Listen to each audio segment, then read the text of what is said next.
চলে এসেছি ডোনাল্ড ট্রাম্পের হোটেলে।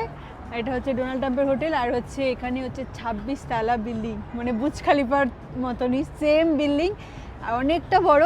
আর এখান থেকে বাইরের ভিউটা, মানে আউটসাইড ভিউটা আমি তোমাদেরকে দেখাচ্ছি কত সুন্দর। আর নিচে হচ্ছে ছোটো মতন একটা খাল, আমাদের ওখানে যেরকম খাল আছে ওই খালও আছে ছোটো মতন, আর ওখানে বোটও চলে, মানে ছোটো মতন নদী বলতে গেলে। ঘুরে ঘাড়ে দেখাই তোমাকে, এদিকে ঘোরো।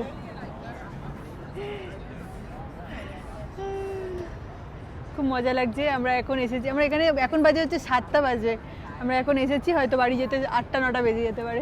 আর কত সুন্দর ভিউ। তো আমরা এখানে হোটেলে রিজার্ভ করেছি, তো আমাদের ভিতরে দিচ্ছিল আমাদের হোটেল, তো আমরা ভিতরে নেব না, আমরা বলেছি আমরা বাইরে নিতে চাই। তো বাইরে আমাদেরকে বলেছে 40 মিনিট ওয়েট করতে, তো আমরা 40 মিনিট ওয়েট করছি, আর বাইরের এই সুন্দর দৃশ্যটা দেখছি। ওয়াও, ওই যে আগের দিনকে আমরা নদীতে ঘুরতে গেছিলাম, ওই যে সেই নদীটা দেখো, ওই যে দেখো, ওই যে ঝিল, আর এই যে আমরা ট্রাম্প টাওয়ারের মধ্যে আছি।